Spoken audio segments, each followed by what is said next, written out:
കൊന്നിച്ചോ മിനസാൻ nano മിഷന്റെ season 2ന്റെ episode 43ലേക്ക് എല്ലാവർക്കും സ്വാഗതം.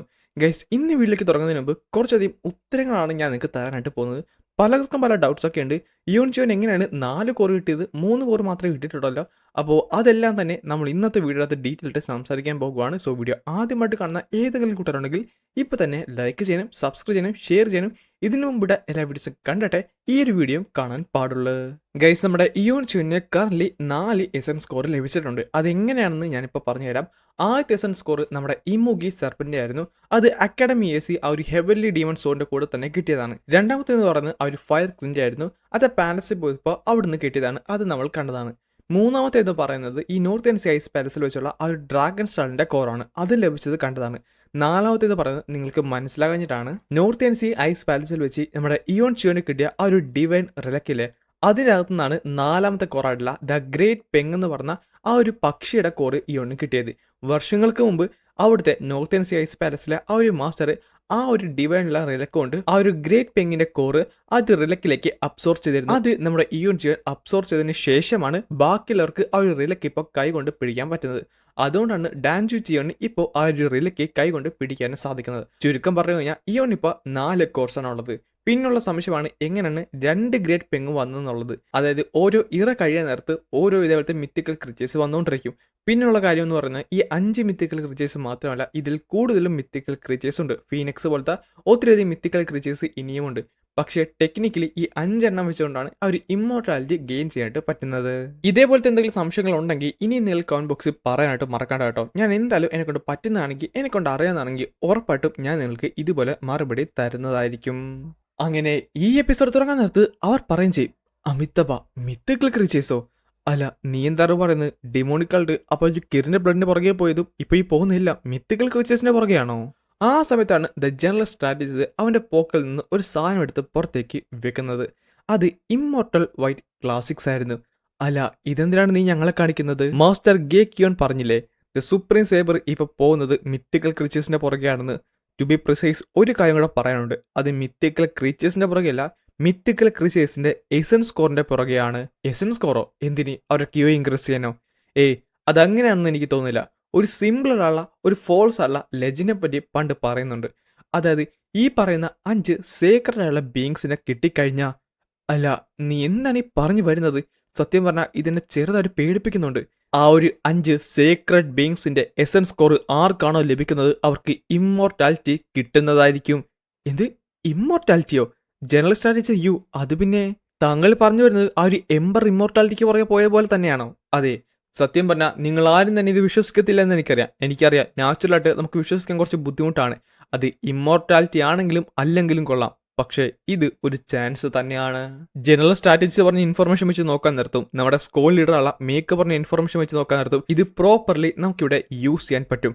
പെട്ടെന്നാണ് ജനറൽ സ്ട്രാറ്റജിസ്റ്റ് കുറച്ച് സാധനം എടുത്ത് അവിടേക്ക് എറിഞ്ഞത്. അത് കുറച്ച് കായകളായിരുന്നു. അതിൻ്റെ അകത്ത് vehicle, king, orthodox, unorthodox and orthodox എന്ന കുറച്ചധികം കാകളായിരുന്നു. എന്നിട്ട് മുന്നിലേക്ക് നടന്നു വന്നിട്ട് പറയുകയും ചെയ്യും, നമ്മൾ ഇനി മുതൽ ഒരു ഓൾ ഔട്ട് വാർ അങ്ങോട്ട് ചെയ്യാനായിട്ട് പോകുവാണ്. ഈ ഒരു യുദ്ധം കൊണ്ടായിരിക്കും ഓർത്തഡോക്സ് മുറിം അലയൻസിന്റെ ഭാവി നിശ്ചയിക്കാനായിട്ട് പോകുന്നത്. അപ്പോൾ അതുകൊണ്ടാണ് ഫസ്റ്റ് മാസ്റ്ററും ഇവിടെ വന്നിട്ടുള്ളതല്ലേ. ഇതപ്പോ ഫ്രണ്ട് ലൈൻസ് മാത്രമുള്ള യുദ്ധമല്ല, പകരം പുറകിലും ഉണ്ടല്ലോ. ഇതേ സമയത്ത് ഇതെല്ലാം കേട്ടോണ്ട് നമ്മുടെ ഫസ്റ്റ് മാസ്റ്ററുള്ള ഷാങ് സി സോഡയുള്ള സെക് ലീഡറുള്ള മു ജു ചിയൻ അവിടെ നിപ്പോണ്ടായിരുന്നു. അൺഓർത്തഡോക്സ് മുറിമിൽ ഇപ്പൊ കംപ്ലീറ്റ്ലി കെയോസ് ആണ്. അവിടെ ഒരു ഇന്റർണൽ കോൺഫ്ലിക്റ്റ് നടക്കുന്നതുകൊണ്ട് ഇത് ഒരു ബെസ്റ്റ് ഓപ്പർച്യൂണിറ്റി തന്നെയാണ് ഒരു യുദ്ധം ചെയ്യാനുള്ള. അതുമാത്രമല്ല, ഡീമൻ ഗോഡിനും ആ ഒരു ഡ്രാഗൺ സ്റ്റലിന്റെ എസൻസ് സ്കോർ ലഭിച്ചിരിക്കുന്നു. എന്താണ് നീ പറഞ്ഞത്? അതെനിക്ക് അതെ, ഇത് ബാക്കിയുള്ളത് പ്രിവെന്റ് ചെയ്യാൻ കൂടിയുള്ള ഒരു യുദ്ധം തന്നെയാണ്. ആ ഒരു മോൺസ്റ്ററിന് ഓൾറെഡി ആ ഒരു എസൻസ് സ്കോർ കിട്ടി. ഇനി എന്ത് പ്രിവെന്റ് ചെയ്യാനാണ്? പക്ഷേ അത് അവസാനിച്ചിട്ടില്ലല്ലോ, ഇനിയും ബാക്കിയുണ്ട്. ഈ പറഞ്ഞതിന്റെ സത്യാവസ്ഥയെ പറ്റി എനിക്കറിഞ്ഞൂടാ. ഈ മിത്തിക്കൽ ക്രീച്ചേഴ്സിന്റെ ബാക്കിയുള്ള കാര്യത്തിനെ പറ്റി എനിക്കറിഞ്ഞൂടാ. പക്ഷേ ഞാൻ ഒരു ലെജൻഡ് കേട്ടിട്ടുണ്ട്. ചാങ്ബായ് മൗണ്ടനിൽ ഒരു ലെജൻഡ് ഉണ്ട്. ആ സമയത്താണ് അവൻ പറഞ്ഞത്, അല്ല നീ പറയുന്നത് ചാങ്ബായ് മൗണ്ടനിലെ ആ ഒരു മിത്തിക്കൽ ക്രീച്ചറിനെ പറ്റിയാണ്. അതെ, ദ വിൻഡ് വൈറ്റ് ടൈഗർ.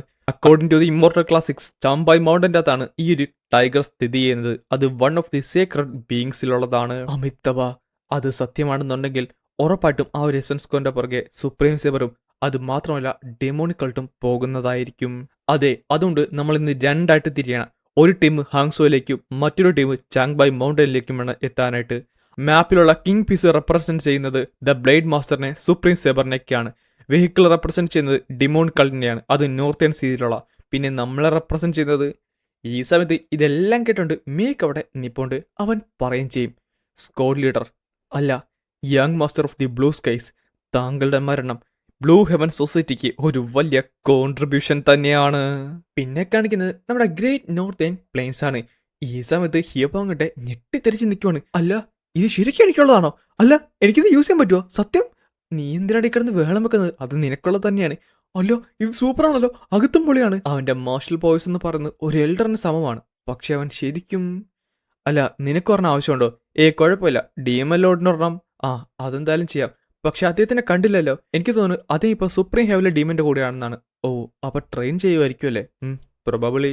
പിന്നെ കാണിക്കുന്നത് ഇയോൺ ജിയോണും അവന്റെ ഗ്രാൻഡ് ഫാദറും കൂടെ ഒരു സ്ഥലത്ത് നിൽക്കുന്നതാണ്. പെട്ടെന്നാണ് ഇഞ്ചി ജിയോൺ നേരെ മുകളിലേക്ക് ചാടിയത്. എന്നിട്ട് ഹെവലി ഡീമൺ സോഡാന്റെ 4th ടെക്നിക്ക് അങ്ങോട്ട് യൂസ് ചെയ്ത് ആ സ്ഥലത്ത് കംപ്ലീറ്റ്ലി ഒരു അറ്റാക്ക് അങ്ങോട്ട് ചെയ്യുന്നുണ്ട്. അവൻ നിലത്ത് വന്ന് നിന്ന അടുത്ത സെക്കൻഡ് തന്നെ ആ സ്ഥലത്ത് തന്നെ കംപ്ലീറ്റ്ലി അങ്ങോട്ട് ഡിസ്ട്രോ ആകാനായിട്ട് തുടങ്ങി. അമേസിംഗ് ഗ്രാൻഡ് ഫാദർ, താങ്കൾ 4th ടെക്നിക് കംപ്ലീറ്റ്ലി മാസ്റ്റർ ചെയ്തിരിക്കുന്നു. എല്ലാം നീ കാരണമല്ലേ? അത് മാത്രമല്ല, എൻ്റെ കൾട്ടിവേഷൻ ടെക്നിക്ക് ഇത്രത്തോളം ഇതാണെന്ന് ഞാൻ ഒരിക്കലും വിചാരിച്ചില്ല. ആ ഒരു ടെക്നിക്ക് കൊണ്ട് മാത്രം എനിക്ക് എന്തുമാത്രം സ്ട്രെങ്ത് എവിടേക്ക്. സത്യം പറഞ്ഞാൽ എൻ്റെ നല്ല സമയത്ത് കൂടുതലും ആ ഒരു കൾട്ടിവേഷൻ ടെക്നിക്ക് ക്രിയേറ്റ് ചെയ്യാൻ വേണ്ടി മാറ്റിവെച്ചു. പക്ഷെ അതൊന്നും തന്നെയില്ല. ഹെവൻലി ഡിവൻ, താങ്കൾ ശരിക്കും ഒരു ജീനിയസ് തന്നെയായിരുന്നല്ലേ. ഈ ഒരു ബുദ്ധിസ്റ്റ് മെത്തേഡ് അല്ലാതെ ഇത് യൂസ് ചെയ്തുകൊണ്ട് എൻ്റെ ഇന്റേണൽ എനർജി എനിക്ക് കവറപ്പ് ചെയ്യാൻ പറ്റിയിരുന്നേ കൊള്ളായിരുന്നു. പക്ഷേ ഇനി എനിക്കത് ചേഞ്ച് ചെയ്യാനും പറ്റത്തില്ലല്ലോ. അല്ല ഗ്രാൻഡ് ഫാദർ, 5th ടെക്നിക്ക് താങ്കൾക്ക് പഠിക്കണ്ടേ? വേണ്ട. സത്യം പറഞ്ഞാൽ തിയറി മനസ്സിലായ മാത്രം പോരല്ലോ, ഇത് പഠിക്കാനും ശരിക്കും പാടാണ്. അത് മാത്രമല്ല, ഈ മൂവ്സൊക്കെ ഒന്ന് യൂണിഫൈ ചെയ്യുന്നത് അത് ശരിക്കും. എന്തായാലും ഞാൻ കംപ്ലീറ്റ്ലി ഗ്രേറ്റ്ഫുൾ ആണ്. പക്ഷേ ഇപ്പം വേണ്ട. അല്ല, താങ്കൾ ഹെവലി ഡീമൺ സോഡ് പഠിക്കുന്നത് അത് കംപ്ലീറ്റ്ലി നാച്ചുറൽ ഒരു കാര്യമല്ലേ? എന്തിനാടാ, ഞാൻ ഓൾറെഡി കളിൽ നിന്ന് വിരമിച്ചു. അത് മാത്രമല്ല, one of the most powerful technique ഞാൻ ഇനി പഠിച്ചിട്ട് എന്തിനാണ്? അല്ല, അത് മോസ്റ്റ് പവർഫുൾ ഒന്നും അല്ല. സത്യം പറഞ്ഞാൽ ഇനി എനിക്കിത് മറച്ചു വെക്കണമെന്നൊരു താല്പര്യമില്ല. കാര്യം അതേ ഈ കളിന് വേണ്ടി കുറേ അധികം സാക്രിഫൈസ് ചെയ്തിട്ടുണ്ട്. എന്താണ് നീ പറഞ്ഞത്? അബാൻഡൻ സോൾവലിലെ കീഴിൽ ആ ഒരു ക്ലിഫ്സിൽ ഞാൻ കുറച്ചധികം മാർക്കിങ്സ് കണ്ടിരുന്നു. അത് സത്യം പറഞ്ഞാൽ ഒരു ഇൻകംപ്ലീറ്റ് ആയുള്ള ടെക്നിക്കായിരുന്നു. അത് ബാക്കി വെച്ചിരുന്നത് നമ്മുടെ ഫൗണ്ടിങ് ഹെവലി DMനാണ്. ഇൻകംപ്ലീറ്റ് ആയ ടെക്നിക്കോ? അതെ, ഞാൻ പറയുന്നതിനെക്കാട്ടും നല്ലത് താങ്കളത് നേരിട്ട് കാണുന്നതാണ്.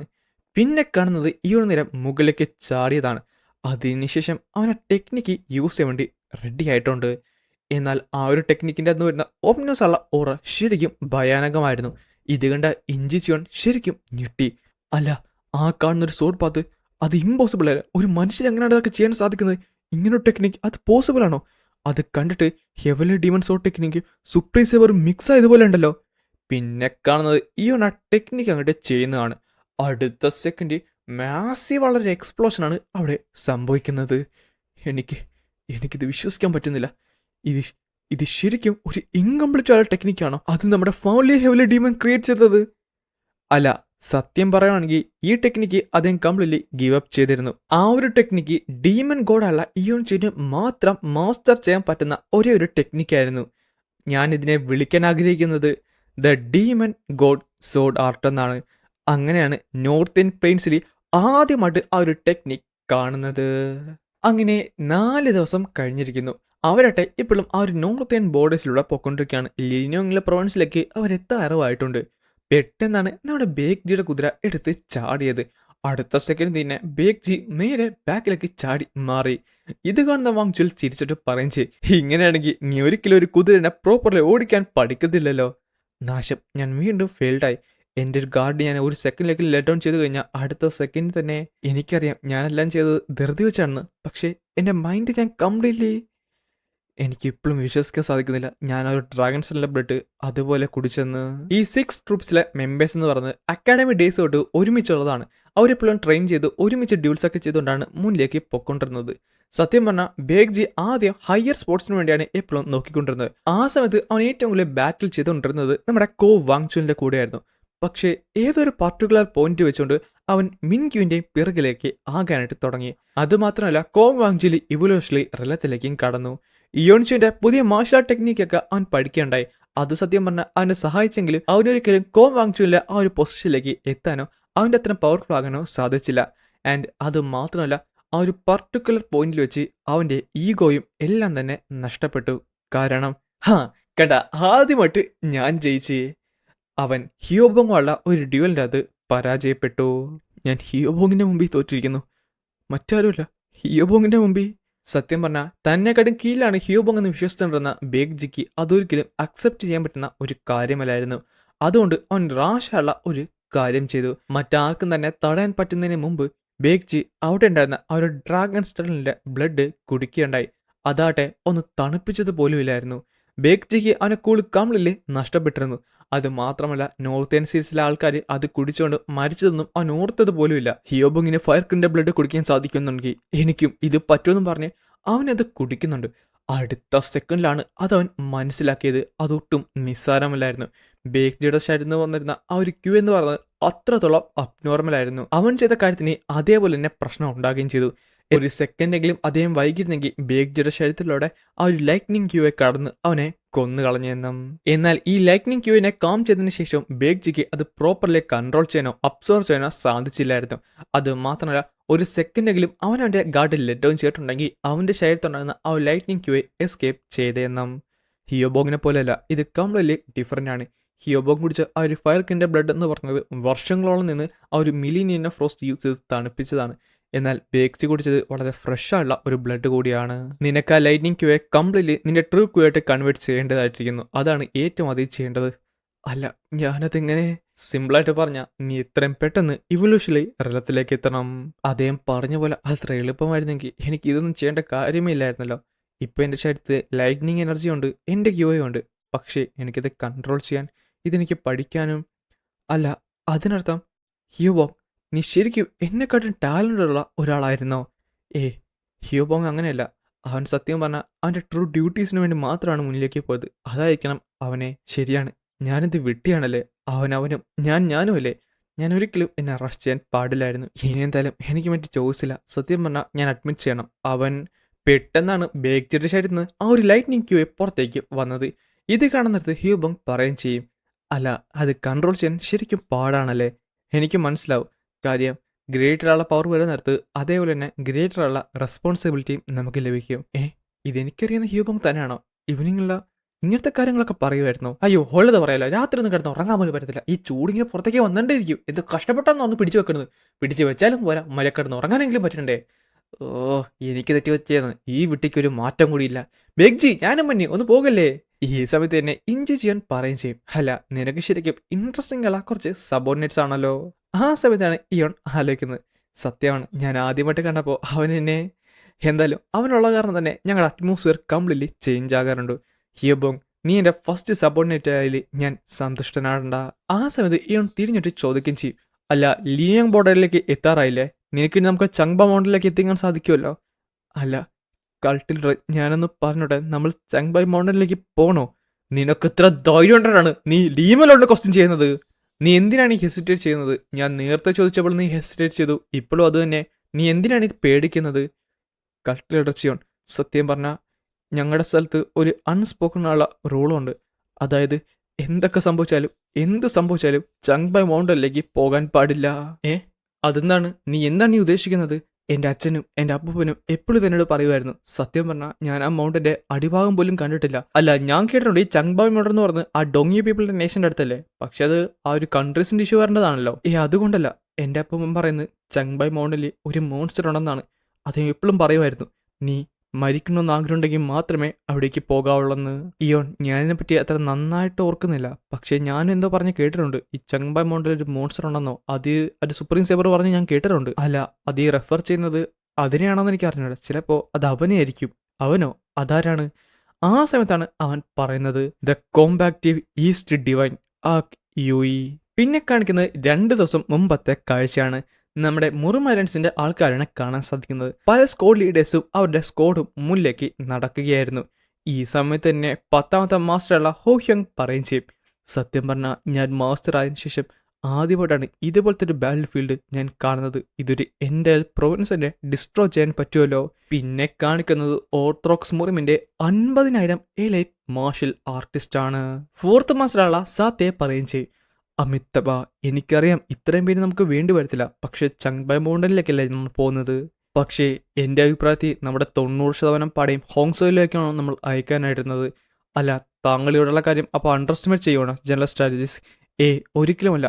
നമുക്ക് മൂന്നാമത്തെ ഒരു ഫോഴ്സ് വേണം. അതിനുവേണ്ടിയല്ലേ ഇവിടേക്ക് വരുന്നത്. പക്ഷേ ആ ഒരു മിത്തിക്കൽ ക്രീച്ചറിന്റെ കാര്യം നമ്മൾ പറയാൻ വേണ്ടേ? മിത്തപ്പ, താങ്കൾ ഇപ്പോൾ പറഞ്ഞത് ശരിയാണ്. താങ്കൾ ഈ പൊസിഷൻ റീസെന്റ് എടുത്തുകൊണ്ടായിരിക്കണം. താങ്കൾ എന്താണ് ഈ പറഞ്ഞത്? എന്തുകൊണ്ടാണ് വെറും 200 പേരും പിന്നെ ജനറൽ സ്ട്രാറ്റജിസ്റ്റും ബാക്കിയുള്ളവരും ചങ്ബായ് മൗണ്ടനിലേക്ക് ആദ്യം പോയത്?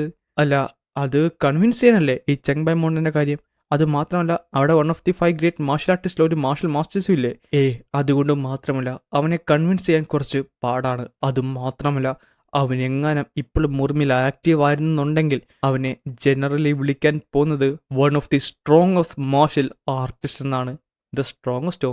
നിങ്ങൾ പറഞ്ഞത് സത്യമായ മതിയായിരുന്നു. 1 ഓഫ് ദി 5 ഗ്രേറ്റ് മാർഷൽ ആർട്സിൽ ഒരാളെന്നറിയാം. പക്ഷേ ഇത്രയധികം ഇങ്ങനെ പറയേണ്ട കാര്യം? എന്തായാലും അവൻ നമ്മുടെ റലയെ കഴിഞ്ഞാൽ ഡീമൺ ഗോഡിനെ, അതെ, എല്ലാ പ്ലാനും നന്നായിട്ട് നടന്നു കഴിഞ്ഞാൽ ഡീമൺ ഗോഡിന് എതിരെ നമുക്ക് എന്തായാലും ഒന്ന് സംസാരിക്കാൻ പറ്റും. അല്ല, അവർ കൺവിൻസ് ചെയ്താലും ഇല്ലെങ്കിലും നമുക്കെന്തായാലും അവരെ ബോട്ടമിൽ വെച്ച് കാണാൻ സാധിക്കത്തില്ലേ? അത് പറ്റും. പക്ഷേ നമ്മുടെ അലയായാൽ മതിയായിരുന്നു. പിന്നെ കാണിക്കുന്നത് നമ്മുടെ ഫസ്റ്റ് മാസ്റ്ററിനെയാണ്. പുള്ളിക്കാരൻ പെട്ടെന്നാണ് ഒന്ന് ഞെട്ടിയത്. എല്ലാവരോടും അവൻ അപ്പോൾ തന്നെ നീക്കാൻ പറയും. അവൾ ചോദിക്കുന്നുണ്ട്, അല്ല എന്തു പറ്റി? ഈ ഒരു മെറ്റലിക്കാനുള്ള സൗണ്ട് എവിടെ നിന്നാണെന്ന് എനിക്ക് മനസ്സിലാകുന്നില്ല. പക്ഷേ പിന്നെ കാണിക്കുന്നത് ചങ്ബായ് മൗണ്ടൻ ആണ്. അതാട്ടെ രക്തത്തിൽ കുളിച്ച് കിടക്കുന്നത് പോലെ ആയിരുന്നു. അതും പറഞ്ഞുകൊണ്ടാണ് ഞാൻ ഇന്നത്തെ എപ്പിസോഡും ഇവിടെ അവസാനിപ്പിക്കുന്നത്.